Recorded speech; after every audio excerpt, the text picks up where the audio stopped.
Romance at a glance. Romance at a glance. What you say now? Romance at a glance. Go ahead, girl. Well, hello everyone, and welcome to another episode of Romance at a Glance. This is Season 2, Episode 8, and today we are discussing Lover Unleashed, book number 9 of the Black Dagger Brotherhood. I'm Bridget, and with me, as always, is my co-host, Shawnee. How are you doing today, Shawnee? I'm ready for the pain, Bridget. I'm ready for the pain. You gonna bring the pain? Oh, we're gonna bring the pain. Let's bring it. Okay, so we are at book number 9. This book is Payne, the twin sister of Vicious, and Manny Manello, MD, the chief of surgery who used to be Jane's best friend and wannabe paramour. This book also sort of felt like it was really like Payne and Manny and Vicious and Jane's book, because the side plot was really half the book minimally. Yeah, absolutely. I actually said that this book is Vicious and Jane's book, and Payne and Manny are a subplot of their book. And I read online that J.R. Ward she didn't like how Vicious's book ended or whatnot. And so she wanted, I think, some sort of redemption or to go in depth into their story. So that's actually how this book came about. And I can definitely see that happening. However, I do think it was done poorly because I felt like they were rewriting Vicious's story. I totes agree. I have so many notes about that. Let me catch the people up. So when we left off in the previous book, Rehv had just accidentally broken Payne's back while they were sparring in the Scribe Virgin's territory. And the Scribe Virgin finally decided to let her come to the other side when Rehv was like, "Let me help her, you crazy bitch." And John, Matthew, and Zex happily mated. Not in this book at all, which is fine. Not fine. Not fine. I mean, it's not fine, but it is fine because I feel like they're happily mated, and so I can still be enjoying them. Yeah. You know what I mean? Wait. Like, I don't want, So because they're going to be, I bet you they're going to be in the next book a lot with Quinn and Blake. But okay, sorry, I messed up your train of thought for what's the recap, but I just have a question. Because did this book happen simultaneously with John and Zex's story? And the reason I asked that is because Manny hears somebody running on the treadmill for dear life. That's Quinn. Oh, that was Quinn. Oh, okay. Yeah. It's Quinn, because remember, Quinn then is like, in 1 week I did this to myself. Oh, okay. So it's Quinn who's been running. Got it. Yeah. So Quinn, bringing us to Quinn, stupidly let Blay go last book. So dumb. And because he's all up in his head about the Glymeria and what a male should be and that he can't be gay. And even though his families all got slaughtered by lessers, he still is letting them influence his decisions. And Jane goes at the very beginning of this book into the human world to find Manny because he is the best orthopedic surgeon, and she does not have the expertise to fix the break in Payne's back. So that's where we're at the beginning of this book. So much happens in this book. It is a really long book. Again, I mean, they're all long, but it bears repeating that this book is not short. It's not short at all. And I have a question for you, Bridget. Short. Do you have it? Tell me. Do you have any fun facts this week? Well, I don't know that it's fun, but as many of our dear listeners know, J.R. Ward had to cancel her book launch event that was going to be in Cincinnati this month in March. And fun fact, she is going to do a sort of a replacement event, I guess you could think of it as, in August. And also is for sure planning to do the event next April as is normal. And she has been doing it for 10 years in Cincinnati. Oh, wow. And why you ask in Cincinnati, Shawnee? Yeah, Did why? I hear you say that? I was thinking that, actually. I was going to ask that. Thanks, Bridget. I don't know. And if you do, let us know. My guess is that there are just a lot of Midwest fans. It's near-ish to the center of the country. It's not. It's in the Middle East, as I like to call it, being from Chicago, because it is not the East Coast, but it is also not the Midwest. It's the Middle East. So I'm not actually quite sure. I mean, there's a ton of population in that region, in Ohio, Pennsylvania, close to the East Coast. She's lives in the South, but yeah, I don't know. Anyway, so if you do know, You tell us, and then we'll tell the people. I think it's like far enough away from her home, people won't come to her house. It's probably cheap enough that people can come from out of state and like be able to afford a hotel and the couple of days it takes to be there. Yeah. And that sort of thing. Yeah. Yeah. I feel like it's got to be. Yeah, that's true. Because you don't want to do it in New York City. That's just rude. Because then people have to drop like $3,000 on hotels and flights. Like, but it's like Nowhereville, Cincinnati. Yeah, Cincinnati. It's like they could probably get reasonable deals at their convention centers, and that's a good point.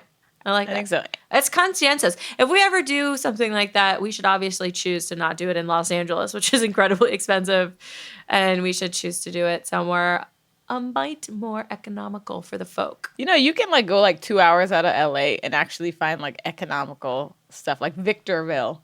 Like like someplace. I learned that Out in the desert, where nobody is. Exactly, but like I learned that Victorville was getting a huge gang population because it's so cheap to live out there. Like all the gangs from LA were relocating to Victorville. So smart. And I was like, economic. So smart. Good for them. Makes sense. Makes complete sense. Speaking of gangs relocating, yes, we have a new cast of characters in this book. We do. The Band of Bastards. How would you pronounce XCOR as a name, Shawnee? Well, I mean, score is what they say in the book. So that's... I always say X-Core in my mind. X-Core. Actually, Score. As I'm listening, I don't ever get to see what it looks like. So when I was actually doing my notes and saw that it was spelled with a big X in front of it, I was like, who's this character? X-Core. X-Core. Who's X-Core? And I was like, oh, wait a minute. That's Score. But it's funny because I'm sure Zex is supposed to be sex, but I always pronounce it Zex. Just like Zetas. But I feel like Score, I can live with Score. Let's briefly just cover them because I brought it up first, even though normally I go with the central couple first. Let's just change it up. Oh, wait, but Shawnee. no, but Zex is Zex because in the audio, it's also Zex and her name is Zexania. Okay, well, that makes me feel better about my pronunciation game. We write on that one. All right, tell us. I would like to not start at the beginning where it began, when we find out that he thinks he's the son of the bloodletter. I would like to begin in the motel room where they rock that prostitute's world, Shawnee. Oh, they rocked it. Holy shit. I think that's the best fucking of the whole series so far. Absolutely. Even when they after when they suck her blood from her thigh. Oh my God. She was like, I want to pay them. Yeah. She's like, I'm going to give them my phone number. And they're like both fingering her at the same time while alternating feeding from each femoral artery. And she's just orgasming over and over. And I was like, this is what I want. This is the dream. This is the dream. This is the literal dream. Is especially for you, Shawnee. I was thinking about you the whole time. Oh my God! Yes. She describes how they don't talk at all the whole time, and they're very coordinated, and they just keep switching positions and just giving it to her. And I was like, this is Shawnee's dream. Two incredibly stacked hotties who don't speak at all and just know what to do. Oh yeah. They just know what to do. Absolutely. Absolutely. At that scene, I'm not going to lie, I rewound it, listened again, for the podcast and all. Make sure I had it, just for the podcast. Correct. But absolutely, like she describes it so well that they've done this before. Yeah. They've done this dance before. Yeah. They know where each other's going. And then I thought it was over. And then they did the biting scene and I was like, I'm done. Rewind. Done. I'm just going to give you a little tease, little taste here, folks. Sucking on him as his buddy fucked her good. She was all about the sensations of being filled, of being invaded by hard, blunt cocks that rocked her body. And I was like, yes, she is. Yes, she is. It's going downtown. Get it. I'm going to say number one sex scene of the series so far. Oh, yeah. For me. Oh, yeah. Absolutely. And I was like, are these dudes going to get their own books? Because if they can throw down, first of all, this is our dream. Is it a throuple waiting to happen? We don't know. This is our dream, Bridget. This is our dream. This is what Vicious and Butch could have been, but they was playing. This could have been us. But This you play could it. have been all of us. Dear sweet Jesus, sweet warden, Sweet. give us what we want. Give us the throuple. Give us the throuple. Yeah, so a couple other things that we found out about them that I thought were, interesting. I do think at the moment I sort of don't care about their storyline as much.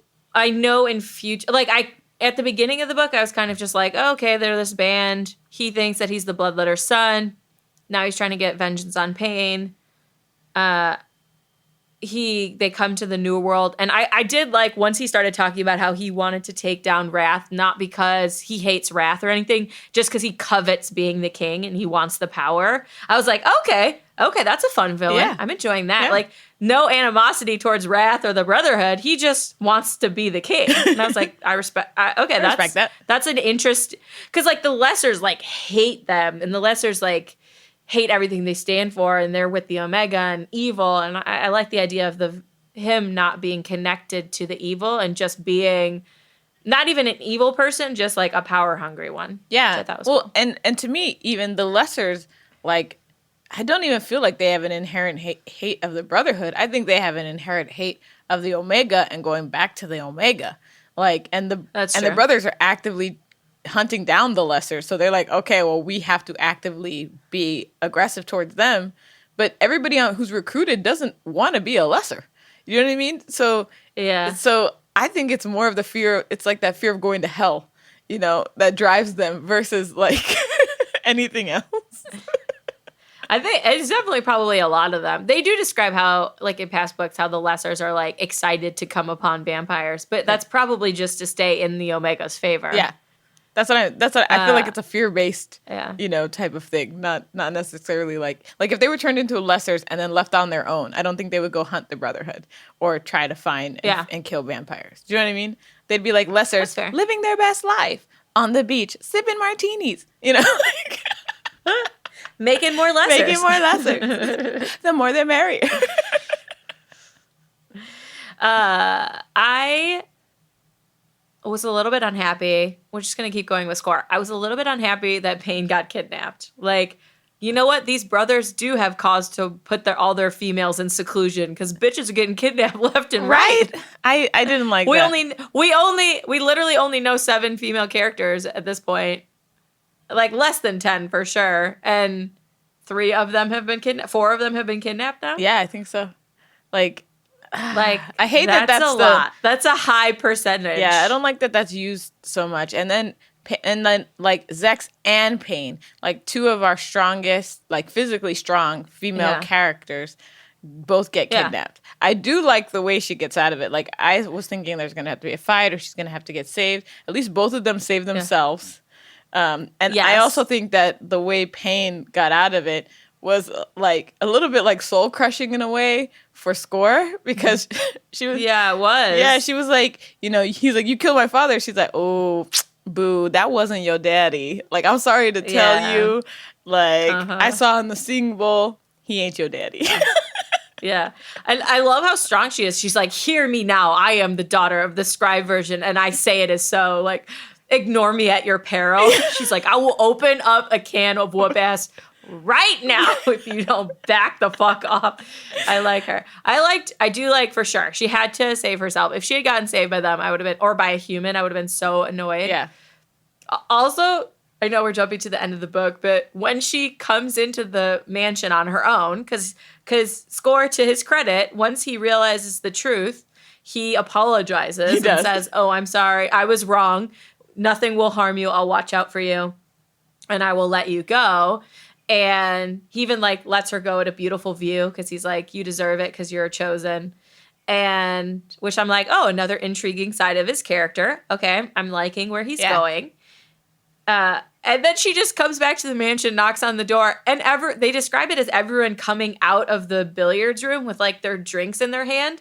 And I'm like, it's sundown. They should all be not there, because the second the sun went down, they should have all immediately disappeared to try and find her at all these different places. Yeah. It made no sense to me that they're all still drinking. I was like, what are they doing there? They should all be gone. Yeah, it didn't make sense to me either. I'm like, your sister, and Vicious is so protective of her and so like over the top about it. I was like, that That doesn't make any sense. Like it was fine that while it was daylight they were like blowing off steam. Like I'm freaking out, so like let's just play pool and try and like whittle the hours away. But I was like, at least they should have been like gearing up, you know, like a 4-minute montage of getting their weapons on that you see in action movies. Yeah. You know, so the thing, back to Score real quick. So when he first came into the picture, I knew they were queuing him up for his own book, because whenever they say that a male wasn't willing to take advantage of somebody, so they make a point of saying like everybody was pillaging and raping, but not Score. He didn't have the taste for it. As soon as I said that, I was like, okay, because it's hard to redeem a rapist. Like it's really hard to bring them back. I've seen a couple books try, but it becomes difficult. So I was like, okay, they're queuing him up for his book, or whatever. And like I didn't agree with what the Bloodletter was doing. Like. He's like, for sure. And also because he's like I mean, I guess now we know the names of his like little henchmen soldiers, but for sure at this point, I think he's going to have the book. Also, the reason I was thinking he was going to have a book is because they were describing how like he didn't feel like any woman ever would want him like for himself, which is why they like backlit the sex scene so that the prostitute could never see his face. Because he's like, no woman would ever want to have sex with me. Yeah. So obviously he's going to end up with someone who is going to like see him for the inner person that he is and not care about his cleft lip that didn't ever get fixed. Yeah. Which will be sweet. I'm sure it'll be sweet. It's going to be so also, sweet. That man can fuck like a demon. So I'm like, good for her. Good for her. But he fucked like a demon, but it still wasn't like, it wasn't even kinky. It was still very vanilla, but also really amazing. That's sexy. Oh, I didn't mean demon in a kinky or bad way. I meant demon in like a madman. Like a, just like he's on the A level. He's on his A game. He's the LeBron James of fucking. And his future mate deserves that. She deserves all his practice. I want Score to be like the possessive type. Or at least between him and this throuple. They're all pretty possessive. Okay, let's talk about possessive males. Let's pause on Payne and Manny, and we're going to circle back to them because I do think Vicious and Jane end up taking up a lot of this book. And Vicious is pretty possessive of Payne and of Jane.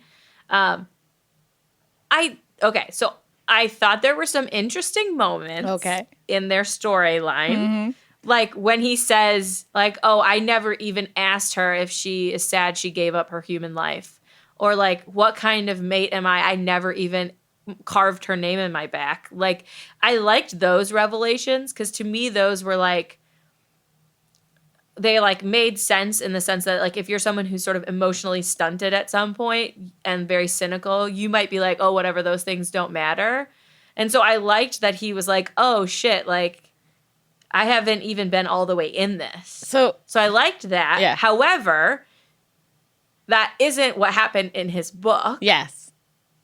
So it was confusing. Yes. It was like a revisionist history because we left Vicious and Jane as him wanting so badly to get her name carved in his back. And then they make it seem like in this book that it's like such an afterthought and that he like, you know, he's not honoring her by doing it, but he wasn't really thinking about it. He was like, I was like, that's not where we left you.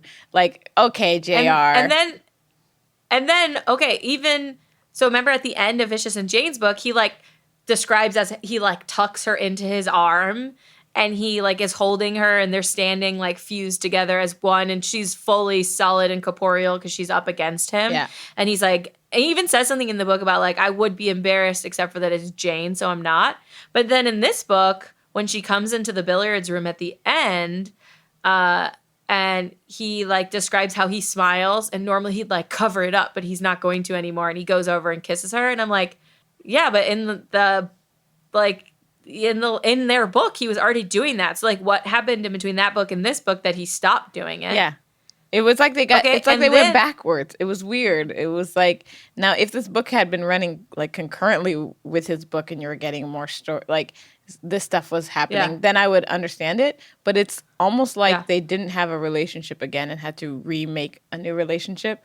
And it felt like, I agree. It very much felt like an author who realized she wrote a stupid book in Vicious's story and that and that Vicious was a badass character that she fucked up on and was trying to do, damage control for her readers in this book. That's literally what it felt like.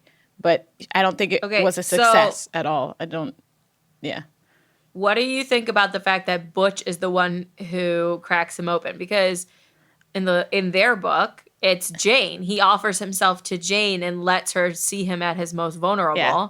So I'm like, why isn't Jane just doing this again? Why doesn't he go to Jane and just say, like, I need you to work me over. because I am flipping out about Payne. So I need this. This is one of the things in the book that drove me fucking nuts. You're nailing it. You're nailing it right now, Bridget. I do want to caveat that I think that the scenes between Butch and V were beautifully written. I think that it was but I do think it should have been Jane. I do think it was a lovely way that it was written. Yes. But I don't think it made sense. No. That it was It didn't make sense because we left Vicious and Jane, where Jane was the top or the dom or the D type to Vicious, right? So in this book, it was like, why isn't she topping him? And it made it seem like she very rarely topped him. She couldn't do it. Yeah. And like, I just can't go there with him. And I'm like, you've already gone there. And your response was, I'm going to hop on that dick and I'm going to ride you till you'll come, which was great. That was a great response. It was great. But now all of a sudden she's timid or she can't do this or whatever. It rewrote the strongness, I think, of her character. I do. Yeah, I agree. Yeah, and I think that they could have done this in Vicious's book. Like, she could have done this, but again, it was book 3 or 4 in the series, and maybe she just wasn't there yet. As an author, she's gotten better. We can see that she's gotten better and better as we go. But I definitely thought that a couple things. One, I would have loved to see Jane and Butch top Vicious. I would have loved to see both of them top him. That would have been cool. That would have been great. Yeah. Also, the scene of him being topped is like actually a very traumatic and triggering scene. They make it seem like in the end he was all right, but he was being triggered, which actually causes like panic and anxiety, and not the breaking beautiful thing that they make it seem like happens at the end. Him like freaking out in the mask and stuff, them not having any safe words or anything like that. I'm like, I know. He's like, what are the rules? He's like, there are no rules. And I was like, what? I was like, no. There have to be rules. I was like, no. So I just want to make a note for the poeticness of the book. It worked out. But in real life, please, best friends out there, like, write down your limits. Write down your limits. Have safe words. Have contracts. Have great communication between you. Because at reading that, I was just like, I couldn't tell where the scene was going to go. I couldn't tell if it was going to end in a beautiful place or him literally just spazzing out and having a terrible, terrible experience. Yeah, like if Butch is there to help push him, like physically, maybe in a way that Jane can't because she's not strong enough or whatever, and he's a big ass vampire. So Butch is there to like beat him in a way that she literally can't. But she's there for the sexy times. I thought the scene, where Marissa sort of gives her blessing and Jane asks Book. I mean, I thought all those scenes were really sweet and lovely. I didn't think they were necessary because, again, I feel like it could have been Jane. I did feel like the book stole a lot of Jane's strength of character. Yeah. Like if this had been Jane in her book, I would not have given her 5 stars. Like this was like a 3-star Jane because she's so unsure and so like, oh, I just needed to hear that I was enough for you sexually. And I'm like, in your book, you were not worried about that at all. You were like spreading your legs like, come on up here, big buddy, and let's fuck. You know what I mean? Like there was no hesitancy from her and I feel like in this book, a couple times she said something like, well, I know who I married at the beginning. Like, just come home. Everything's fine. And then she finds his leathers with all the wax and cum. And even though he's a bonded male, she doesn't he says I wasn't with anyone else and she doesn't believe him. But also he doesn't say I was jacking off, which would have been an easy solution. Yes. But I feel like, I don't know, I just feel like they were very quick to believe the worst in each other all the time. And why couldn't he tell her, like, I was jacking off and waxing winning wax on myself? She knows you're kinky. Yeah, that's like, she knows you're kinky. That's like telling somebody you murdered somebody, but not telling them that you stole something. Like, that don't make no sense to me, She literally not only has seen the room, she has tied you, she's dripped wax on you, bro.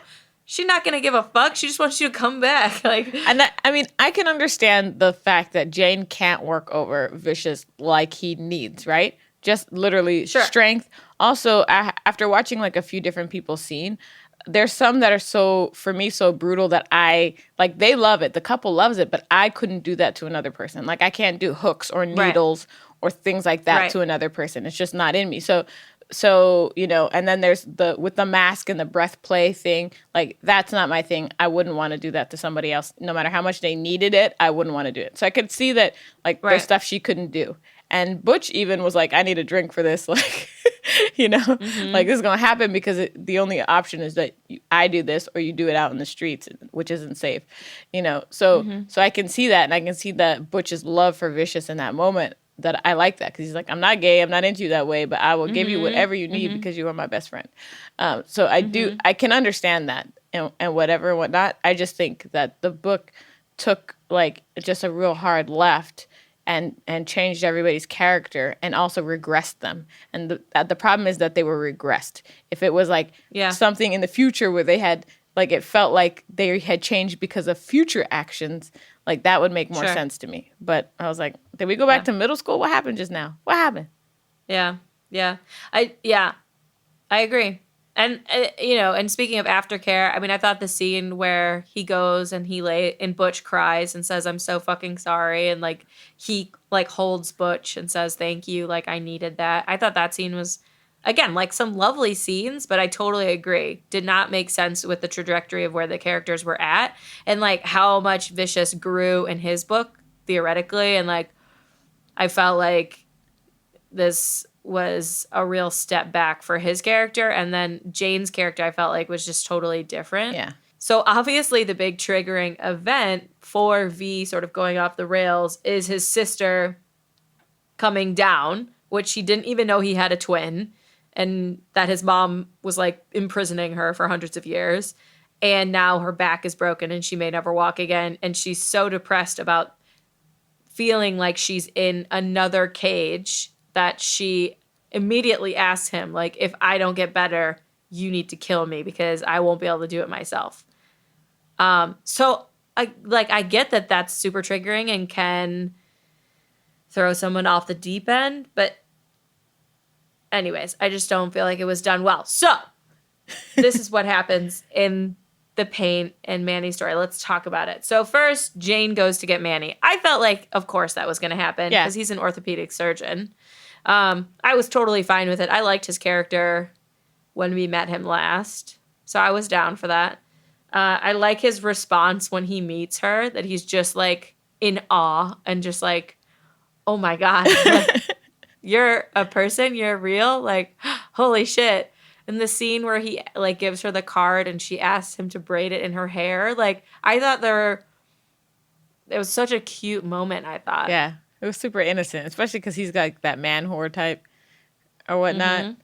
I thought it was really cute. And they call it a plait, too. And I was like, oh, that just gives it a different feeling. Like, the words that people use are, like, matter, you know? And so. Yeah, and she's I love the way she talks. Like, she's so formal. Yeah.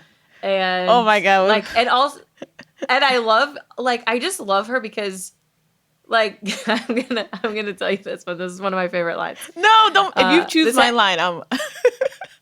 Okay, tell me. I probably didn't. I might have because I chose a bunch, but I don't know if I chose this one. No. But Payne gave his palm a lick. You will do that to me again tonight. And he's like, I should be so lucky. You shall be, and so shall I. I just loved how she was like, yeah, we are going to do it. It is going to happen. Like, he's like, I hope so. And she's like, no, it will. You will do it to me. Like, you will see me naked. You will have sex with me. Yes. You will eat me out again. And I'm like, yes, girl. You tell him what you want. You get it. I think every guy on the planet wishes a woman would talk to him like that, because most guys I know are like, look, we like it when girls come up and just ask us out directly. They're like, we don't know. And it makes more sense to me because I think in general, as a generalization, women are more emotionally intelligent because we're taught to be from a young age, right? Where guys are not taught to be from a young age. So we know way more when a guy is feeling us than the reverse. Guys are like, is she? Is she not? Is she? Is that a bit of light in her eyes? What's happening? Yeah. You know, there was a quote for Payne too that I liked, which I think the verbiage makes this quote really awesome, which is, Payne looked back through the glass at the human on the bed. Yes, I am in love with him, and if you try to dissuade me by the fact that I have not lived yet enough to judge, I say unto you, fuck off. Yeah, that was a good one. That was a good one. I was like, yes. So unsurprisingly, they have to wipe his memory and they send him back into the real world. And then he almost like loses his mind because he's dreaming of her and thinking of Jane and keeps having these massive migraines. And after literally a week, he ends up getting put on extended leave because everyone's worried that he has like a brain tumor or something like that. So when Vicious realizes that Jane is going to help Payne end her life, he's like, give me 2 hours, swear on like our blood.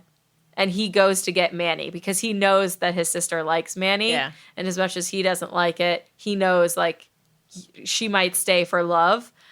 And my favorite thing about it is, so he brings Manny back, releases all of his memories. But my favorite thing about it is when Manny's like, oh, well, you brought me back to be her doctor. And he's like, don't be fucking ridiculous. That's not why I brought you back. And he's like, what are you talking about? Like, why else would you bring me back?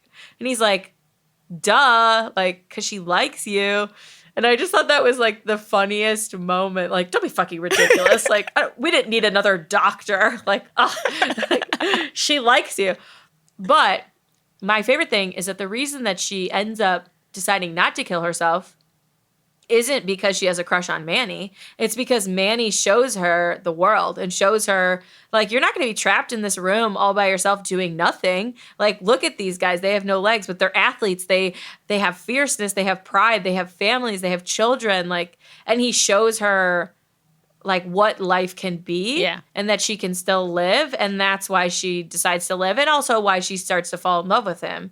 Because I think if he had come back and then she was just like, oh, I'm not going to kill myself anymore because he's here and I want to kiss him, I would have been like, that's stupid. Magic dick. Magic dick. But I really liked when he showed her his friend who's the wheelchair marathoner. And then, you know, she's like, well, make the computer move. And he's like, you do it yourself. Like, you can do all this by yourself. Yeah. I liked that. I did think that it was a valid point that Vicious had with Jane when he's like, you're jumping the gun. Like, he's like, you're a doctor. You know she's been locked in this room for, you know, all this time. Like, there was other options before you were like, sure, I'll help you euthanize yourself. Like, you know? Yeah.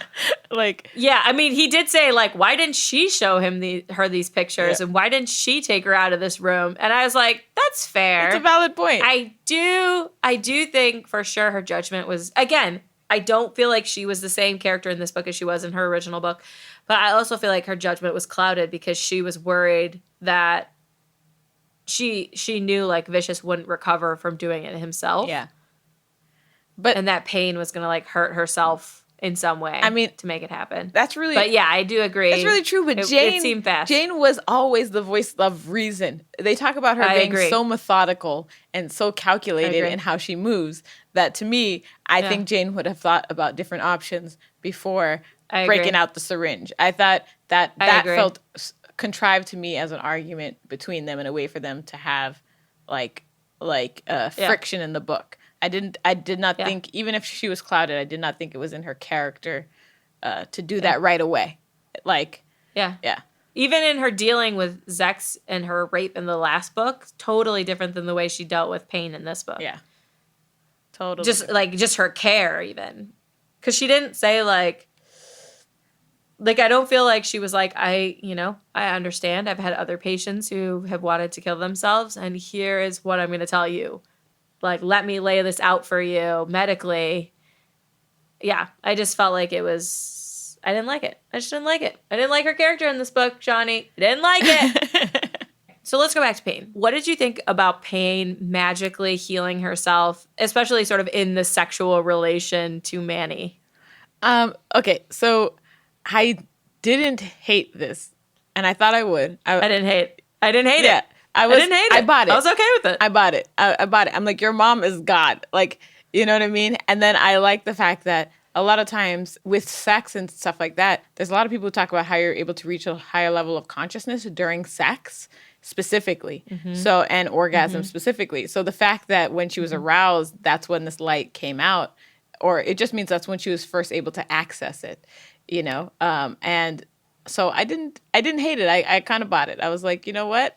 He brings out the light in you, like, hey. Hey, I totally bought it too for a few reasons. One, Vicious, because he's his mom's son, gets the visions and he has the glove hand that can like burn anything.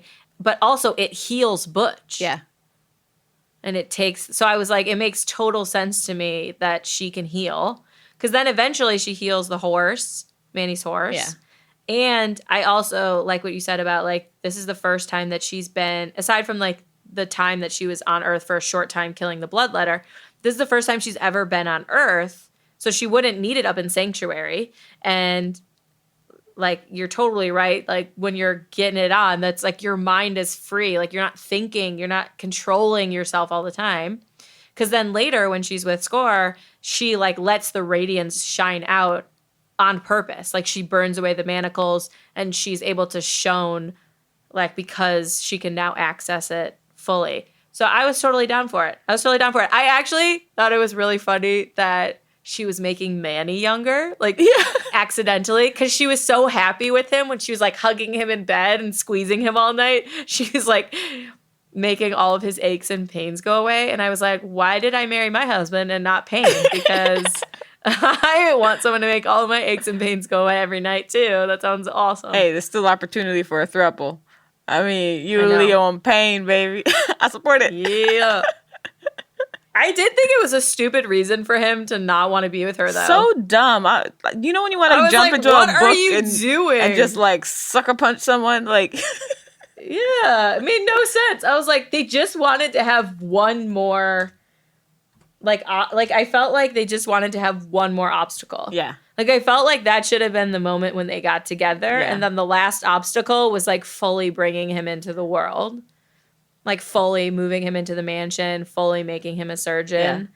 Yeah. I kind of like, okay, because they just wanted a reason for her to be alone on the streets so that she could meet Score. Mm-hmm. So that's the only reason that happened. This is the first book. So JR said that like whenever she tries to write against her visions or her dreams that she has, it doesn't like work out. The story stop or dry up. This book, I feel like she wrote against her vision. Like, she needed to make certain things make sense that didn't make sense before, and she needed to redo Vicious's book. And so this is the first book I feel of hers that felt contrived. This is the first book that I feel like she thinks I'm an idiot when I'm reading it. And that's, like, what I didn't like about this book. Every other book, every time I thought they were going to have a conflict in a certain place, she bypassed that and didn't go the standard, like, you know, real tropey way about it. This one specifically, I feel like she did. So I also feel like in Zex's book, the exact same thing happened to Jane in this book. Like, it's just a repeat of Zex's story about her getting taken by somebody who's not impotent, or, you know, or whatever. And like that was like a parallel for me that was too soon. Zex's book was only 2 books ago, you know? And so, or is it 2 books ago or 1 book ago? No, it was last book. It was the last book. 1 book ago. I was like, this, you just repeated the exact same thing. And why are the women always getting taken? Yeah. I did not enjoy it. And I think that... Yeah, like, they could have had that showdown on the street. Yeah. Like, instead of him taking her, they could have joined forces, battled, and killed all the lessers. And then he could have rounded on her like he was going to kill her. And she's like, who are you? And he's like, you don't even know me? Like, you killed my father. And she's like, I did not. Who is your father? You know, like, they could have had that whole showdown just right there on the street. Which would have been great. And she could have been like, and then she could have come home with like blood all over her and everyone would be like wigging out anyways. Yeah. Because she comes home right before the dawn. And she's like, I just met Score and killed a bunch of lessers and feel like a badass bitch. Like, I feel like that would be... Yeah, instead of the same thing that happened to Zex, which was she got sucker punched while fighting during a fight. That's literally what happened to Zex. And so I don't know. This book for me made me feel like she thought I was an idiot. And like, oh, these people will buy any book I write. And so I'm going to make this book. My redemption book. She's not wrong. She's not wrong about that. She's not wrong. We're addicts. where these people, including us, will buy any book that she writes. Okay, so there's a few things about their story that I think were incredibly cute that I want to talk about. And also one thing that I don't remember hearing about, but I want to run by you. So I think that it was incredibly romantic when he takes her out into the world and he she's like, oh, your car goes fast. Like, let's go, like the wind. You know what I mean? Yeah. And she's rolling up and down the window and he's just so enthralled by her joy of life. And he takes her to meet the horse because it's the only thing that's personal to him. I thought they had so many good romantic moments where they're sort of he's showing her the world, but she's showing him how you should live, with joy and with happiness and gratitude for everything. I did not like the fact that he was withholding the D. I was like, she is a grown-ass motherfucking woman. Yep. If she says, get undressed and hop in this, you need to get undressed and hop in this and stop with your nonsense. This is just for healing her. No, it's clearly not. You're both clearly falling for each other. And even if it is, maybe this will fix her altogether. And if she says yes and she's saying please now, then I think that you should respect that. Give it to her, please. Give it And he to did her, not. please. And I am not going to lie, he lost more than 1 star for me for that. I was like, I don't want to hear any more of your nonsense, Manny. They don't even at the very, very end, Shawnee, they've already said I love you. He's already moved into the Brotherhood mansion. She's already come back from her day kidnapping. And he's still if I kiss you now, I won't be able to stop. And she's like, who the fuck is stopping you? Who told you to stop? I'm going to need you. That's what I like to tell guys, shh. Just stop. Stop. You're thinking too much. You're talking too much. Okay, a little less conversation, a little more action. Yeah, a little, thank you. And also a little more just listening to what I'm saying and not trying to make up my own feelings for me. Thank you. For me, it's a slight red flag. It's you're not hearing me. You're not hearing me. Yeah. And I'm sensitive about that. If you're not hearing me, then we're not communicating. And there's totally. And there's something weird about being on a pedestal. Yeah. She is all of the green flags. She's just green flag, green flag. She's let's do that again. Yes, you will go down on me again. You know what I've been thinking about? What you did to me in the shower. I want you inside of me. Come inside of me. Come into my body. How many times does she have to beg you for this? How do I have to say this? What way do I have to do? I got to put hot sauce on my pussy. What are we doing? Yeah. What are you doing? Oh, my God. Okay, the other thing I want to talk about is when he drinks her blood a little bit, a sip. At first, I was thinking, oh, maybe he's getting younger because he drank her blood. But then I was like, that doesn't make sense because when Rage is with Mary or something, why wouldn't that have been the answer for her? Or Vicious and Jane worrying about longevity, if they could just drink vampire blood and stay alive. So then I was like, oh, that just makes sense. But I feel like this is the first book where I've heard anything about it being addictive towards humans. Because she says, don't drink it anymore because it's not good for you. You might become addicted. So I've never heard that in this book series. Obviously, in other ones I have, especially True Blood, or whatever. But she's also a chosen, and she's the daughter of the scribe virgin. So I wasn't sure if it was just because she has stronger blood than anybody else, a different type of blood per se than the brothers do or anybody else does. I was unclear on that. It was the first time, but I didn't really know. It's one of those facts I file in the back of my brain for later when something else comes out. It was interesting because we did talk about Vicious in the last podcast. We talked about, did Vicious ever get mated? Mated? Here we go. No, they sure didn't. Yeah, and they sure didn't. In this book, we find out they sure didn't get mated. And so that fact I feel like is going to come hit us in a couple books. Yeah, I'm sure it's going to be important down the line because she has so much foreshadowing. If you guys already know the answer, please let us know, as always, on Instagram. Yes. That would be very, very helpful. Because we don't know. There's not really that much more to round out about their story. except for that we find out that he might be half brothers with Butch. Yeah, so we find out, yeah, he's Butch's half brother. That to me, too much. Too much. Like, See, you know what I was happy about though? Because I wasn't actually that surprised. So I didn't know he was going to be Butch's half brother, but I was not surprised that he turned out to be partial, have some vampire in his ancestry, because they were talking about how she kept smelling his bonding scent. Yeah. And he kept thinking like, she's mine. So I was like, oh, he's like got some in. And I was, frankly, they talked about how he's like very sarcastic, like the cop and all this stuff. So I was like, okay, that's fine. I was really happy though that the second he heard what the regression is, he's like, I'm not doing that. That sounds fucking crazy. He's like, let's just we'll assume we're brothers. He's like, yeah. He's like, He's like, let's just assume. If she really wants me to, I'll do it. Otherwise, I don't want to do that. That sounds terrible. Because I would not have wanted him to like go through it and become a vampire. Because again, that's like just repeating a story.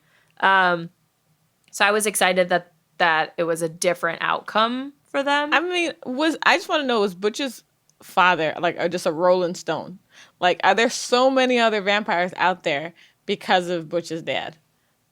Like, well, I think they say that Butch's dad is maybe not even full vampire, because Vicious is looking for his dad, and he might even be like a half or something. Like he might not even be full vampire. Oh, well, either way, it doesn't matter. If this fool is out, or was out in the streets, just fucking humans, It's like Darius. Darius had a lot of kids. Yeah. Darius is out there fucking humans. And they talk about, even when John Matthew was out there and they were fucking and stuff, he was like, oh yeah, like I could get somebody pregnant. And they don't look back. They don't go check in and see. Well, they do know though when the females are fertile, because they do say that later. Like he's like, oh, do you have to like wear condoms? I forget which one of them is sleeping with one of the women. And they're like, what about condoms? And he's like, oh, I can tell you're not fertile. I would smell it. Was it a human woman or was it a human woman? Oh, okay. Because when the vampires are fertile, they're in their kneading. Yeah, that's true. So everybody fucking knows if they're in their kneading. Doesn't Payne talk about going through her kneading yeah, alone? A lot. Uh-huh. And like just having to embrace the pain. And then her mom came and just like whooshed her back up to the... So she probably didn't go through the whole thing. Yeah. That was the other thing that I was thinking about Layla, moving into Layla and Quinn and Blaylock. Oh, yeah. And Saxton. So that was the thing I was thinking about Layla, because now that she's going to be spending more time on this side, and Payne said it only took like a month to go through a kneading. So I'm like, Layla's going to go through a kneading. I bet you that's why Quinn is going to have to sleep with her and have their kid, because he's not going to just like leave her to be in pain. Yeah. That's my guess. Anyways. And it was weird that he had that vision. Again, I've read their book, so I should know the answer, but it was so long ago that it came out that I don't remember. I mean, it's in Blay and Quinn's book that this whole thing happens. That's where I stopped. I have not read The Chosen. I only got like a couple chapters in and I was just like, I can't, or whatever, but that's all I remember. But it was weird that Quinn had that vision of like seeing his like future child, or whatever. Because that was from when he died. When his brothers the honor guard came and he died. So he was like seeing her at the edge of the fade. Okay. Right. Yeah, that was like at the door. He saw the girl, and that's why he turned back, because it was his young. Yeah. Okay, that makes more sense. So it was almost like he had forgotten why he turned back. He could never get there, and then when he saw Layla's eyes, he remembered it. So I don't know that it was like a new vision. I think he was just like remembering what happened. It's like when you have a dream and then halfway through the day something triggers you to remember. Be like, oh yeah, I had that dream last night. Oh yeah, that dream was crazy. Yeah.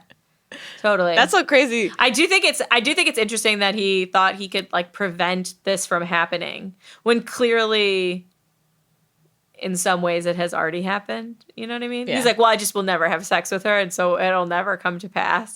And I'm like, bro, you have a mystical deity you have met. Like, come on. Come on. One of the brothers has literal visions. Like, come on. You're a vampire. Like, I'll just stay away from her. And they always talk about her just being so beautiful and so, I thought her scenes in this book were sad to me when she's like, he's like, It's why so aren't you sad. going to the colony, or why aren't you going with the other chosen, whatever? And she's like, how can I? I have to make sure that I'm here for you guys, like, and 4 of you guys. So by the time I'm done with feeding all 4 of you, I'm depleted. And she's like, I can only go there to get repleted just in time to come back and be depleted again, and nobody ever, and that goes back to what I was saying before, which is like, yes, the chosen are free, but they have been trained for so long that their job is one thing, that even though she has all the freedom in the world, like, her only self-worth comes from feeding the brothers. Like, if she weren't doing that, what would she be doing? Is she going back to school for electrical engineering? What is she going to do? Like, do you know what I mean? Like, Yeah.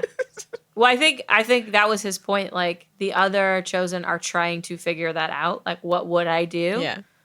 And she's sort of trapped herself into this, like, oh, I can't go and figure it out because I'm needed, and she's still, like, holding out hope that And also, that she was already it will doing change this for her. They got free, Right. but she was already doing this before they got free. well into it. Yeah, Exactly. So she's already Yeah. in the cycle, and I think that, Right. like, I don't think she feels like there are much options for her. Yeah. And I agree. the only thing I remember of her book was the feeling of wanting to shake her so many times. Like, come on, girl. That's literally what I remember. That's why I stopped reading it, because I was In her so book, or in this? Oh, in her future in book. her future book, like. Gotcha. Like, I don't remember hardly anything that happened other than the fact that I wanted her to have backbone.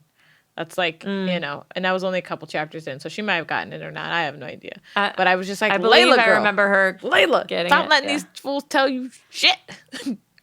Yeah. I did like in this book that her and Quinn basically, like, stop lying to each other. And he's like, let's just be friends and be honest with each other. And, like, I'll feed you so that you can stay here and you can, like, figure shit out. And, I'm also trapped by, like, what I think I should be. Yeah. And I'm actually in love with someone else. And she immediately is like, your friend, Blay? And he's like, yeah. And he's like, oh, does everyone know? And it's like, yeah, dummy, everyone knows. Like, But no one cares. Be with Blay. Stop doing this to me. I like that, because she was like, oh, okay, cool. He's like, wait, that's fine with you? She's like, yeah. She's like, I don't judge people on who they love, just how they love, And I was like, Yeah. And then he's like, oh, you should hate me because I broke his heart. Oh, I didn't do that well either. yeah, he Damn was it. like, drop the ball there, drop the ball. So I think in this book, Quinn for me kind of grew up a little bit, because he finally, like, obviously he hasn't fully embraced who he is, but I think at least now internally he's acknowledging, like, it's not working. Yeah. What I've been doing hasn't been working. Yeah. And I think, at least for me in my life, that's always, like, the first step to making any change, is realizing, oh, okay, well, what I've been doing, it just isn't working. So I need to try some new things and figure out how to, embrace, be more myself, change this pattern, change this behavior, or whatever. But until you really recognize wake up the and you're cycle. like, Yeah. like, after he sleeps with the redhead and then he comes home and he just feels like shit still. And he's like, okay, well, that's it. I need to stop. Like, this is not working. It really, well, I think recognizing your cycle is a huge growth moment. I remember a friend of mine telling me that they would fight with their husband, and then they would pack up their shit and leave, go stay with their parents, whatever. A couple days would go by. They would talk. They would come to a compromise, and she would come home. And she was like, we would do this. She was like, we would do this all the time, over and over and over again. She's like, one day I was there packing my bag, and I was like, I'm going to go. She's like, I'm going to go home. I'm going to be there. I'm going to cool down. I'm going to come back on a compromise. So she said, she just walked out and was like, look, in a couple days, we're going to come together and we're going to compromise. So let's just do that now. Like, let's skip this in between bullshit. Let's do that now. Yeah. And so I find that when he had that moment, that's what I thought of, And then when he goes to see, to watch, Blay, and Saxon catches him, and they have that talk or whatever. And because Blay is injured and he, like, literally cannot do anything else but check on him. Yeah. And I was like, oh, this is so sad. He was like, you could come to the door. He's like, don't send me in a creeper. You could just come to the door. He's like, you can just knock. Yeah. It's fine. You know, and then I did love the fact that Saxton knows his place in this journey. He's Oh, like, I know. So sad. he's though. like, I get you love for now, Saxton. and that's enough. And I think Yeah. that is, I think that's a very powerful thing to say. Like, He's so grown up and so dignified Yeah. and so wonderful. he's like, in this moment, you and I'm offering you, we are offering each other comfort and love in this moment, and this moment will pass. But right now, I choose to be open with you and love you in this moment. And I was just like, damn, Saxton. Yeah. Like when he tells Quinn, I'm his lover, but not the love of his life. Yeah. Like, And I'm like, and Quinn has been, you know, in this like week that this book takes place in, he's been basically realizing like, I'm the problem and I broke Blaze's heart. And if he's happy with Saxton, I should let him be happy with Saxton because I'm not ready to mate him. I'm not ready to admit to the whole world that he's mine. yeah. And so he should be with someone who is ready to admit that and who will treat him the way he deserves. I thought the whole three of them, I thought was lovely all the way through. And this is from when he was spying on them. He said, or spying on Blay. He was like, he'd kissed that mouth and loved it, seen those eyes go wild. He could have had Blay first and only, but instead his cousin. Then I was like, Quinn, you're so dumb. So dumb. So dumb. Oh, I love them. I have said this so many times through this series, you guys, and I apologize, but I'm not apologizing because I stand by it. John Matthew, his ex, they're my faves, followed closely by Quinn and Blaylock.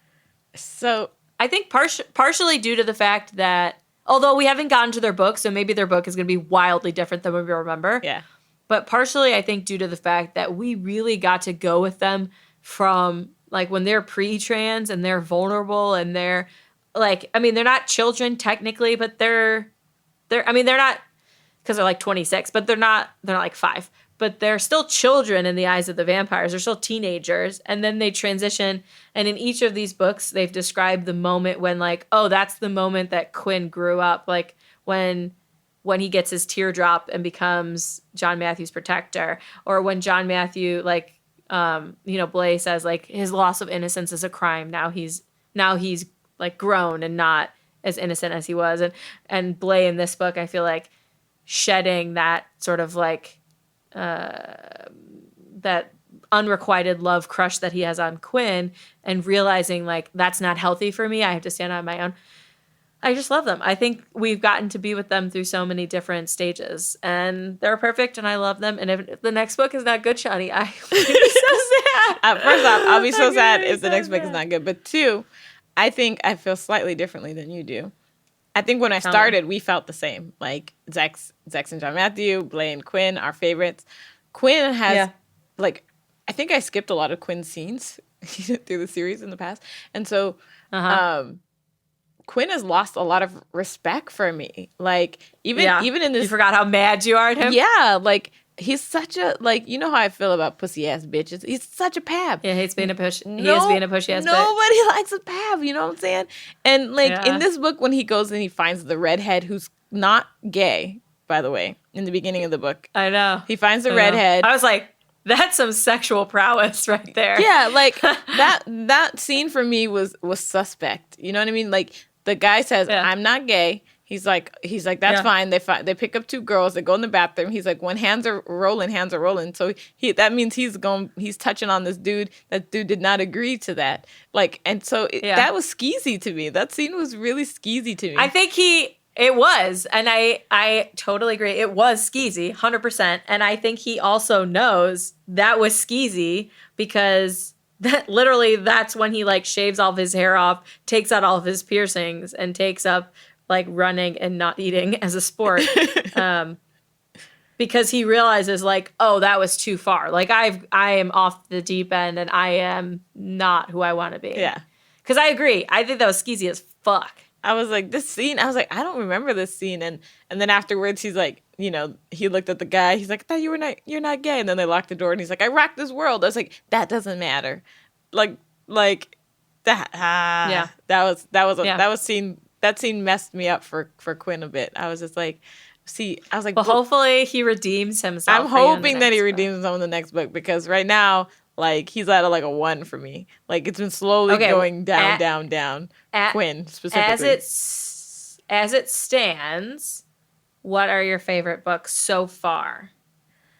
Because we are currently on book 9 right now. Ooh. So tell me, you don't have to tell me the book title. Tell me your favorite characters. Yeah, I can't tell you. Frankly, the book titles are. I think ours are the same, really. So I love Bella and Zadis. I love Revenge and who's Revenge? Elena. Revenge and Elena. Mm-hmm. Love that. And I love John Matthew and Zax. Like, so I know people love Butch and Marissa in their book, but I didn't. You didn't love. I loved them. Butch way more than in his book. Like, when it got to his book. Do you like Butch and Marissa better, or Rage and Mary better? Ooh, I would say Rage and Mary better than Butch and Marissa. I actually felt I liked Butch so much better when he had all that sexual tension and stuff with Vicious. Mm-hmm. So I was excited for his book, and then I was a little bit let down. I was like, it wasn't like a total letdown, but it was a little bit of a letdown. I was a little bit like, oh. And now that I know thruples are a thing, this is a thruple. We needed a thruple. And we I think we still can get one. I think we still can get one, Bridget. Let's talk to the warden. She's not gonna stop writing books ever, and so I assume at some point in the next 100 that she writes, there will be a thruple. There has to be. It has to be. Make it happen. Menage is becoming a thing. Yes, you know what I think is interesting is I did not really like Wrath in his book. Yeah. I feel like as you said, her writing has gotten better every single book, for sure. So I think that book, just writing-wise, probably if she wrote it again, it would just be better just because she's grown as a writer so much. But I like Wrath every single book we keep seeing him. Yeah. Like, he's solid. Now that he's like sort of embraced the mantle of authority, and he's just like, even in this book when he was telling Vicious, like, you need to get it through your head because she's going to ask to fight and I'm going to let her. Like, and I'm telling you right now, I was sparring with her and all those bruises I came home with, like, she can handle her shit. And I was not holding back at all. And I just like that I just like him so much more now than I did when he was being a pushy ass bitch in the first book and not wanting to be king and not wanting to sort of embrace who he is. And I like him so much more now that he's especially even after he became blind. I think that was really the turning point for me. Was not his actual book, but was that. Yeah, I think he's like I think he just gets more solid and solid. I don't think he's like a character that spikes for me like uber sexy, uber this, whatever. He just becomes more respected and solid throughout the books, which is good. Because we all knew the first book was his, so he didn't get a good setup like the rest of them. So now he gets like the post setup. There was like one other thing. I'm going to take this back to Vicious for a minute. And Vicious, Butch, and Jane. Because there was a part that I did not enjoy about their that little BDSM thing that they did, which was afterwards he says like, oh, he doesn't need this anymore. Or like, you know, now that he did that thing and he got past those blocks or whatever, like he wasn't going to have to need to like go to do this again. And then they kind of make like a joke like, or whatever. But it's like, are you kinky or are you not, bro? I thought he said, I hope I'll never need it again. He's like, I can't promise, but I'm going to try and let it out in small increments so that I don't get to this point. Yeah. I thought that was what he said. He said something like that, and so it wouldn't get to the point where he had to be broken like he was. But he was like, oh, I won't need to you know, do this whole thing with Butch again or whatever. And I think there was a little bit of a nod and a wink with it.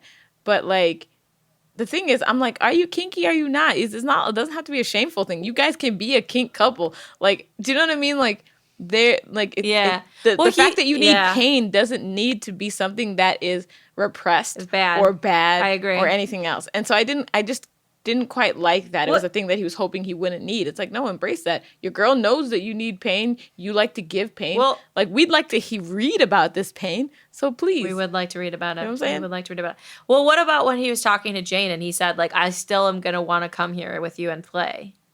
Because he does say that to Jane. He tells Butch, I don't think I'm ever going to need you to do this for me, where you have to like break me. But he does say to Jane that I'm always going to want to come here with you and play. Yeah, but I'm still slightly confused about this, right? Because never did I ever really get the impression that Jane was kinky, right? She in her book was like when he wanted to beat her, where she thought that she was like, nah, dog, no, right? Did she say no, or he just never asked? He never asked, but they have her internal monologue when she walks into his playroom, and she was like, no, not a chance in hell. And then he was like, she realized he was going to do him, and then she was like, oh, okay. But her initial reaction to it was like, that's not her thing, right? So I thought that was... No, that happened in her book. Wasn't that Elena's internal thing when she thought she was at Revenge's thing, and she was like, "Oh hell no, where did I go?" No, they both did it. They both did it. But then she saw Jane there, and Jane looked like she was about to dom Vicious at that point or whatever. So again, Jane was topping Vicious. So if he's still gonna go play with Jane, right? He's still the bottom in their thing because she had no interest, at least in that book, of being a bottom, right? Or an S type. And so I'm slightly confused in their sexual dynamic or even their kink dynamic, because it doesn't have to be sexual, but like, right. I'm still not quite clear on how this works. Like, how is he never being a dom again? Like, is he doming other people? Do they have a slightly open relationship where he can do kink play, but not sexual play with other people? Like, I'm confused. No, for sure not. For sure not. Yeah, that's what I'm thinking. Like, but I'm confused. How is he getting his dom fixed? That doesn't just go away. Like, she didn't fix him. There's nothing broken. Things still need to happen. But right now, I feel like all the needs are not getting met. And so I'm confused. I agree. I'm confused. I'm just confused. No, I totally agree with everything you said. I would have to go back and read that book, or like find that passage to see exactly what she says, because off the top of my head, I don't remember her being super anti it. I remember her being more like, whoa, like, I haven't been exposed to this. Like, I'm not sure. Which is fair, because if I went into someone's dungeon or penthouse, I'd be like, whoa, there's a lot of things here and I do not know because I've never done them. So you need to walk me through exactly what happened so that we can establish boundaries. I love how your reaction is not like, whoa, no. It's like, let's talk about this. I'm open. Yeah. I'm not saying the door is closed. I'm not saying the door is open, but it's not closed. You need to explain what's in the room. Explain to me what's happening. No, I totally agree. I think that's, again, like, that was our big critique of their book, was he's a dom. He keeps internal monologuing us that, like, all of her flashes of defiance are turning him on, and he's going to, like, show her what's up. Never does. He never doms her. She doms him twice in the books, at least that we've read so far. Yeah. And now Butch has dommed him once, which is fine. You can obviously be a dom and a submissive for different people, as you've told me before. But yeah, who is he doming? And why isn't it her? Like, one thing I feel like would have been interesting in this book is if she went with him and he was like, I need to, like, dominate you. I need to get all this out. Not, like, having someone dominate me, but I need to get this shit out. Are you willing to be that for me? And she's like, and they, like, establish some ground rules. Like, she's like, I mean, she's a fucking ghost, so it's not like she's gonna die, but, like, but, like, maybe she doesn't like fire, or maybe she doesn't like. I just imagine him spanking her in the boat, just going right through. Right? Yeah, and she's just like, nope. dodge. But, like, I think that would have been almost more interesting for, not only for his character, because finally we get to see him do that, but also for her character to trust him enough, because he trusted her in the last book, to trust him enough that he's going to, like, that she's going to enjoy it, and that he's going to, like, respect her boundaries, and that he's going to, like, bring her to sort of this apex of pleasure and pain. Yeah. Which obviously It just didn't happen. It just didn't. I mean, let's just agree that their scenes made no sense. Yeah. This is the Let's just continuity. agree. Like, she needs a timeline on the wall. Stop trying to keep it all in your mind. We need a timeline. We need to know what's happening. We need to... Also, some of these books take course over like a couple weeks and stuff, or months even. This book took place over like 5 days. Yeah. Like, it was fast as fuck. Because, like, she got there. Manny got there 4 hours after she got there from Sanctuary. They operated that night. Then he went home. And it was like a week later. Or less than a week later, and she still had no feeling in her back. But let's say a week. So now we're at like 9 days. And then he comes back, and he's only back for like one night and day. And then the next night they go out. And then the next night he decides he doesn't want to be with her. Or maybe that's 2 nights later. And then there's like one more night. So like it's 2 weeks max. This whole book. Yeah. Max. Mm-hmm. Yeah. It's a very short timeline, which I'm not against. I'm fine in romance novels and in movies and whatever. If they fall, I don't mind. They can fall in love right away. It's totally fine with me. I was just pointing out that it was a lot happened in this book in a very truncated amount of time. I wish with they had all of the different sooner, characters. though. I needed them to get down sooner than they did. I was mad. It happened at the very end of the book. I was like, no bueno. Yes, it was no bueno, and we're going to take a quick break. And after we come back, we are going to see how this no bueno-ness affected Manny's hero rating. We'll be right back. Hello, best friends. Thank you for being loyal listeners of Romance at a Glance. We're so happy to have you. If you'd like to support us further, head over to Patreon, where you can become one of our patrons. We've got a lot of great perks, such as merch and a super secret discussion group where Bridget and I talk to you directly about all things romance and all things nasty. So come on over. And now, back to our show. Well, we are back. Hello, dear listeners. We are ready to get our scores going. Normally, I like to give the heroines the upfront with the score, but because I felt like she was the hero of this book, we are going to do Manny first. Tell me what you thought about Manny. Okay, so I gave Manny a 3. Okay, he lost some points for me. One, like, you know how I feel. If she says she wants it, if she says she needs, don't you keep her waiting. Give it to her, please. That's my Jamaican song. Yes. That's my anthem right there. Boom, ga. And he always... Is that a real song? That's a real song. If she says she want it. It's like a great song. I love it. I'm going to play it for you and Kira when I see you. Yes, please. But, like, she keeps asking and asking and asking, and he thinks he knows better than she does. Yep. And I don't like that. I don't like when a man thinks he know better than I do. So I don't like it when he thinks he knows better than her. She's asking for it. He wants to give it to her. She, let's make that happen. And then he lost another point for me when he sent her away. He's like, look at me. I'm getting young and sprightly and amazing. And everything is great. And I'm freaking out about it. And so we cannot be together. I was like, I know. Too thin. Like, I actually think that's a point off on the author. But I can only rate Manny here, so he gets a 3 from me. I was like, you lost 2 solid points, bruh. 2 solid points. Yeah. Dude, those are my 2 points too, Shawnee. Are we becoming the same person? Oh my gosh. I don't think so. Oh my gosh. Usually, I know we think many different things, but I 100% agree. Both counts. I like him. I like that he stands up to V. I like that when he's in surgeon mode, he's a badass. I liked that he showed her the wheelchair and like that she could get out of this room, that she could live her life. But stop protecting me.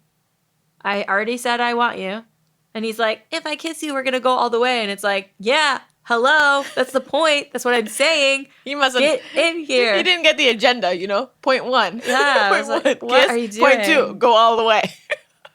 Yeah. So anyway, so I gave him a 3 too. Because I was just like, you are too much of stopping something that you should already have been doing a long ass time ago. Mm-hmm. Stop being a pab. Which, let me just tell you this quote, because I think this quote goes to this moment. I think this happened after that, right? So Manny was thinking this, and he's like, there was a more fundamental thing going on at the core of him. He was being a little bitch. And I was like, yes. Thank you for acknowledging that, because I was like, pabs all the way. Stop it. Yeah, That's after he sends her away like an idiot. Yeah. For sure. I was like, he meh. was being a bitch. Okay, so what did you think of Payne? I thought she was fierce. I thought she was full of joy being alive. She had so much like wonder and the way it was described and her passion. I love that she's like a badass fighter and she smells lessers and she's like enemy. And then she goes and like opens a can. And I love that Score is describing how she's just taunting them and playing with them. And then finally she gets down to business and just like whoops their asses. I loved how every time Manny said anything relating to sex, like, oh, I'll come if we do that. She's like, what is this coming? You will show me now. Like, I love that she's just like. That was a great line. That like, was a great one. I had one of my favorite lines was from her was, I wish to be naked before you, she commanded. Make it so, Manuel. And I was just like, that's right, girl. You tell him what the fuck is up. And I said, because I think she's actually the hero of this book, that she was McRadiance. Oh, I like that. I liked her. I gave her a 5. I liked her a lot. What did you think? Nice. So I gave her a 4 for all of the reasons you said there. I thought she was a badass character. I did not think that the book gave us enough of her or her and Manny. Honestly, I really felt like they were a subplot. I actually feel like JR should stop naming the books after a character at this point. Stop making any book about a character. It's just telling a story the way she wants to. But I think the fact that she says that there's a character, like, you know, that the book is about them makes you have an expectation that you'll get enough information about them. I didn't feel like I got enough information. But so I gave her a 4. And I thought that she was sometimes a bit very dramatic. When she's like wanting to kill herself and stuff like that. Like, it's only been a week, you know, and she has a spinal injury, and I'm like, let's give it a moment. But again, I also felt like that went to the writing. Like, I don't necessarily know that that's Payne's fault as a character as much as the writing was just not. Wasn't there. What would you give the book overall? Oh gosh, this book was like a 2 for me. It was not. Ouch. It was not. Like, if I could have not read this book and kept going in the series, which I had low expectations going into this book, Bridget. I knew that we just got a book that we loved. So I knew that the next one had to be a filler book. And so in the last podcast, I told you, I was like, look, this shit is not going to be good. I already know. So I had the lowest of expectations for this book, and it still didn't meet my low expectations. So overall, I gave this book a 2. I thought they were a fun couple. I don't know that much about Payne. We didn't build enough with her over the course of books or whatever. We knew nothing really about Manny other than he wanted Jane, which also I don't really like when characters have such a obsessive love for another character in a book that they don't get and then have like a romance later. It's not like a trope that I like. You mean like V and Butch, and then he automatically becomes mated to Jane? Oh my god, good times. Yeah, okay, so I totally agree. I would give this book like a 3.5 maybe. I did like some of the things, and it's such a fucking long book. It's hard for me to give a book a 2 when of the 500 pages. Like, I liked like 300, you know? It's like I like, you know, 3 out of 5. 3 out of 5 of this book. I do agree with you. I think it would have been nice if this book had been perhaps like Quinn and Blaze book or someone else's book.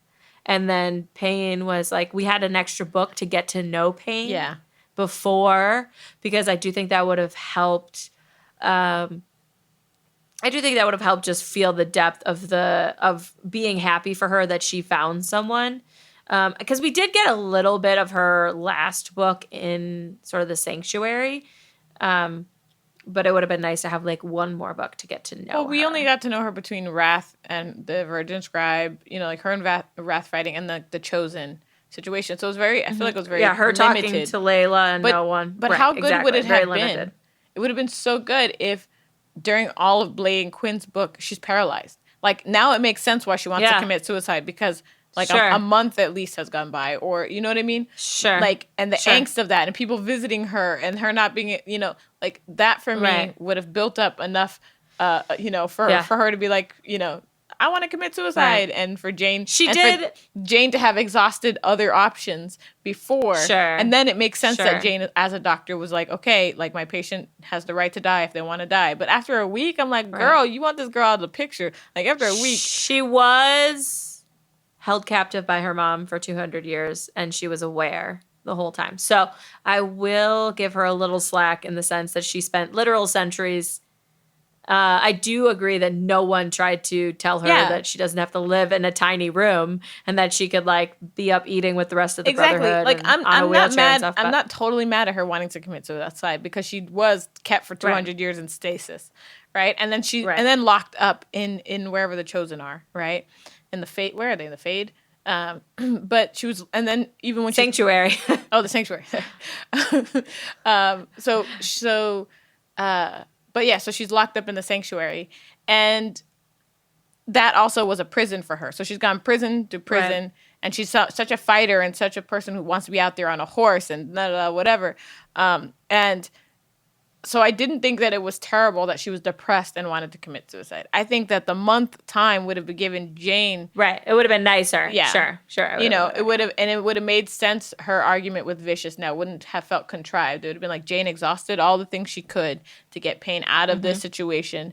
Now there's nothing else, and she knows that V's going to do it, and so she's trying to beat him to the punch. That would make sense to me.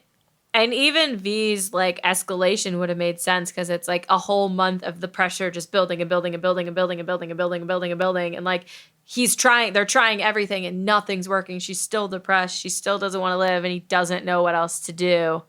For sure. I think even if they had just added a month into, I mean, they could have just said it has been a month. Yeah. They could have just lived. They didn't. Like, why does it matter? They could have just, it's been 6 months and she's still like not walking. They didn't have to make it like a week. It could have been quite a bit of time, which I agree. Even just saying it had been a month since the surgery that he fixed her back would have been fine. Yeah. But I'm down for that. All right. Did you have any other favorite lines? I know we mentioned a couple within the episode. Did you have any others? 'Cause this is a long book. A lot of good lines. I also did call Manny a literal McDreamy. Aw. He was quite literally a McDreamy. I like the scene when that teenager hits on him and he's like, I'm 45. And she's like, what? So my favorite line, I have two more favorite lines. Tell me. One is, I have no words, 16 languages, but no words. Vicious. That was a good one. That was a good one. I like that one. That's a good one. That one's going to make a card. I liked when the king said, you're the one who's Payne's. And I was like, yep, that's right. Yep. He is Payne's. Mm-hmm. That's right. She's the alpha. That's right. In general, that was Rehv who said that. I almost feel like they should switch names in a way. Like she should be Vicious and he should be Payne. My other right? I like that. You know? So my other line is, love can conquer everything but reality, which will win every stinking time. And I was like, yep. I liked that, except I think that you can change your own reality and you can choose to view reality in a different way. You can. So like, yes, love can't conquer reality, but like you're the one who gets to say what your reality is. It's true. And I think this book, literally the lesson of this book was like, Manny needs to like grow the fuck up and think about it in a different way, and then everything is fine. Yeah. So I do like that line. I think it was really well written. However, I just fundamentally disagree with it. Well, I always remember my mom telling me when I was a kid, she's like, love was all well and good, but you ain't got no finances to go with that love. She's like, that love will fade. Mm-hmm. It'll fade so fast. And she's not wrong. She's not wrong. I mean, dude, they say poverty is and financial problems are the biggest breaker upper of marriages and couples. Oh yeah, and I totally agree because that stress of like how you're gonna provide is huge. And then I think you add kids on top of that, and it's like, oh, my kids might be out on the street, like which the craziest part of that whole scenario though is that you end up financially worse. Totally. You should always stay together. Yeah, after you break up. You know what I mean? It's a kind of a thing where, and also it's like, it's interesting too, because like I as a person need very little. I have very little bills, like, and very little expenses, right? But I'm not fancy. I be rolling like a bum everywhere I go. You know, I'm always in my onesies, you know. But I have a sister who is ultra fancy. Ultra, I mean, she got to have the nails, she got to have the hair, she got to have the everything, you know? And so there was a certain point where we both entered the same scenario. And, you know, we had both the same amount of finance, both the same amount of everything. And I was happy as a clam, and she could not hang. Like, she quickly left because she was like, can't do it. Can't do it. I have a standard of living that I want, you know, or whatever. So I think, like, in love and couples, if you guys have a very similar idea of your standard of living, if it's super fancy and you both want to be super fancy, then that's great because you'll work towards that, and vice versa, you know. So it's very interesting. It is hard if you have mismatched spending. Yeah. Because me and my husband had to have conversations about that when we got together, about what things we were willing to spend our money on, what things we felt like were worthwhile splurges, what things we had to consult the other person before purchasing. So, like, if I want to buy something that's under $100 or he wants to, like, we don't even run it by each other because we're in a financial place where we don't have to. And also, we typically don't just, like, buy random shit. I mean, my husband does more than I do, but, like, I don't really buy stuff unless I actually need it. But we also I don't have to say, like, oh, hey, I'm going to get my hair cut and I'm going to pay to get it colored. He doesn't care. He doesn't want to know. Yeah. Because I'm also not someone who's just, like, cash buying Louis Vuitton bags and, like, really expensive stuff. I'm buying, like, I want Chipotle for lunch instead of making my own PB&J sandwich. Yeah. That's, like, my idea of splurging. But we do, like, anytime that we're like, oh, I'm buying a new computer, like, we need to talk about it. Or, oh, I want to get this thing. It's a few $100s. Like, do we need it? Like, should we look for other options? Because, like, he definitely more so, like, I'm very frugal, as, like, my base level, and he's much more like, if we need it, let's buy it. And we've had to come to sort of a middle ground of, like, okay, but do we need it or do we just want it? And it is tricky sometimes because there's definitely things where I'm like, I think we don't need that, and he's like, no, I think we do need it, or vice versa. I'm like, this would make my life easier, and he's like, I don't think it's going to change your life at all. So we do have to have a little bit of sort of give and take, but I think it would be tough being with someone who has really, really bougie taste because your money goes so much faster. Oh my gosh. So, like, even if you make a lot of money, like, even food is really expensive, especially if you eat out. And very occasionally we'll go to, like, a really nice restaurant. Like, oh, we really want to get, like, fancy steaks once a year or something like that. And we could afford to go more, but then we would be spending so much money on that. And it's like, if you like nice things, like nice clothes even. Ridge. Like, if I go buy new clothes, I go to Target, or I go to Ross, Dress for Less, or I go to, like, Old Navy or whatever, somewhere where I can just, like, buy some things. But I'm like, man, if I really needed to have, like, Kate Spade, whatever, and, like, labels on labels, I would be so much poorer than I am now. I would look nicer.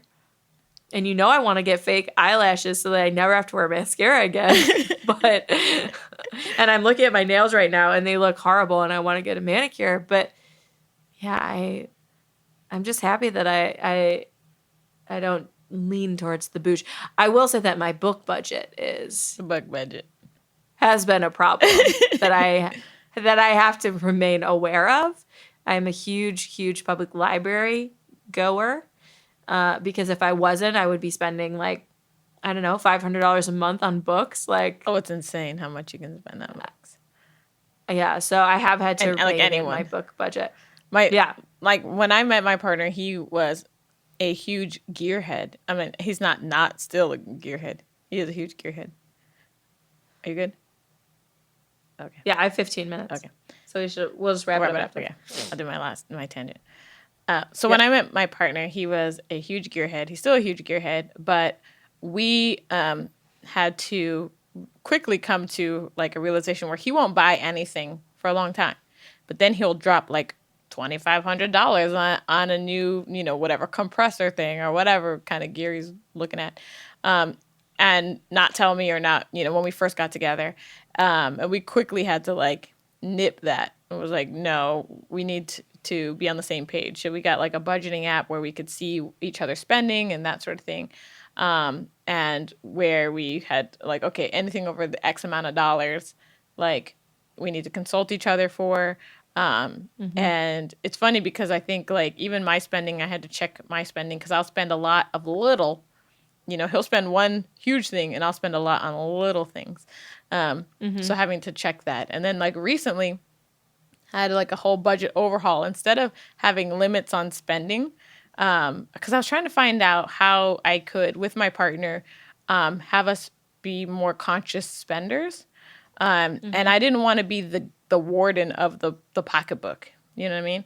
So I made this list of like 10 questions. And it was like, if you need to buy anything, like anything at all, go through these questions first. Question number 1, are you high? That's the first one. If you no. Are you high? Two. That's such a good one. Is it after 10 p.m., right? Yes. Yes. That late night spending. But I went into Amazon and I looked at the times we buy stuff, how much we bought, like, the price in which we did, stuff we could have gotten, we could have borrowed, stuff we only needed one time, stuff that, and I saw that stuff. And so I made my questions based on that. So it's like, can we borrow this from someone? Have we asked our network of people that we know if they have an extra one of these things? Like, and so now instead of being like, no, you can't do this, it's just like, no, you make the decision on your own. But here is a list of questions that we should probably exhaust before we just purchase something, especially over a certain amount of money, And then at the very end, it's like, okay, if it's like more than, $1,000, let's talk about it. But in general, like, it's hard to get through these questions or whatnot. It is. I mean, even your first one, like, are you high? Like, is it after 10 p.m.? And it's like, don't judge me. Can you just ask a friend to borrow it once? Because even right now, I actually just asked this like mom group I'm in because we're going to Tahoe and I have a like 18 month to 2-year-old snowsuit, but Kira's a little tall for it. So I was just like, I need to just borrow one for the weekend. Like, I don't want someone's for their whole life. If they're saving it for their next kid, I just want it for 5 days. And then I'll just give it right back to you. We live in Los Angeles. I don't need it for more than 5 days.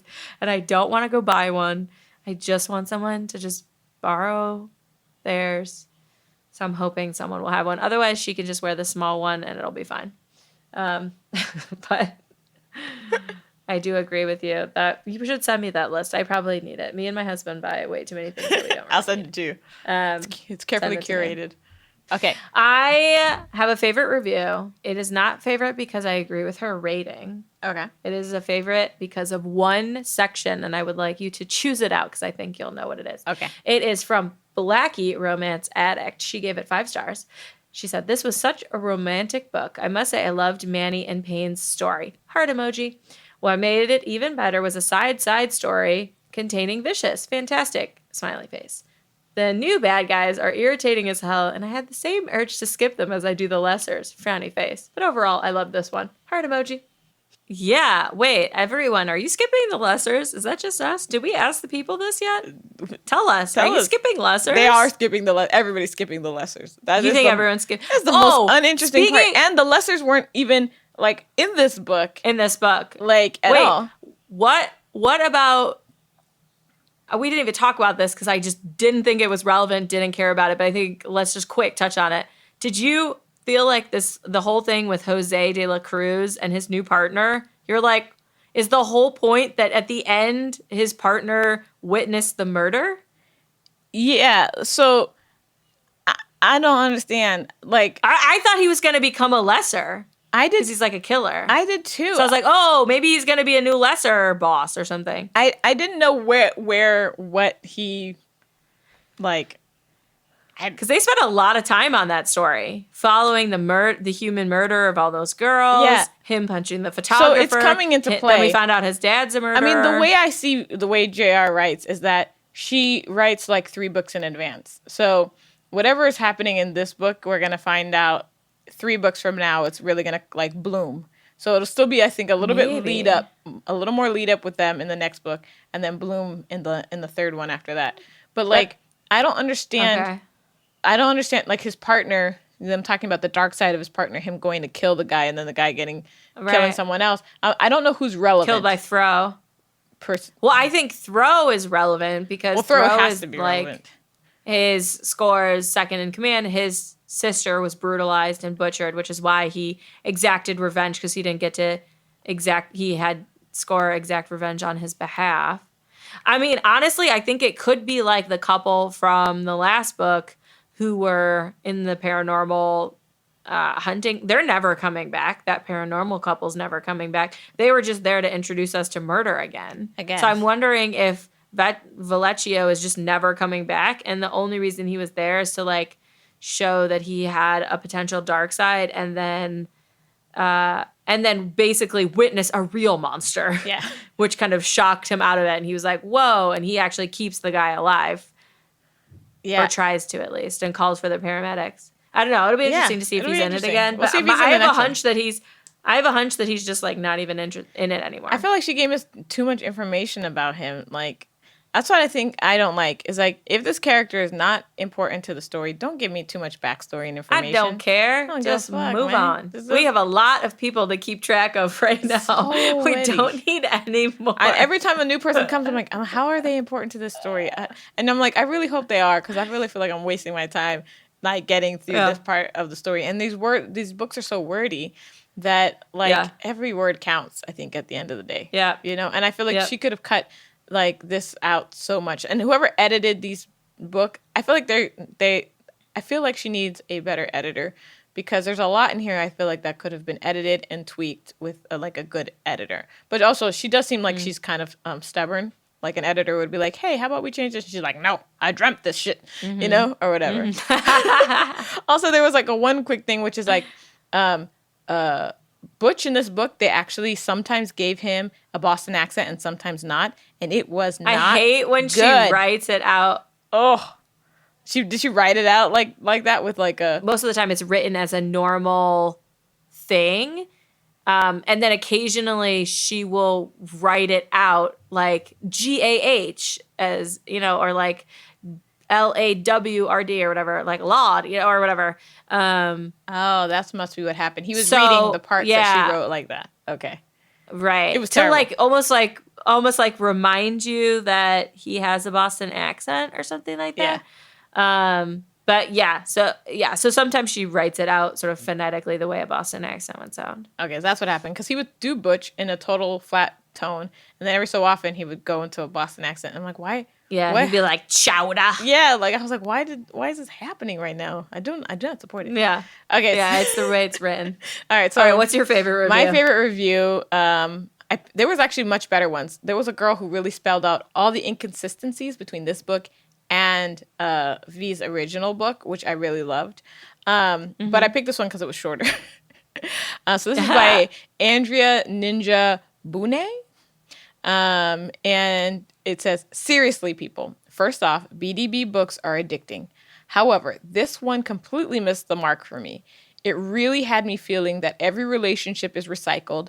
Vamp bonds with females, in this case, female vamps to male. Growling ensues. Sex feelings. Hard cocks springing out of pants. And finally, the lovey-dovey conclusion. Snooze.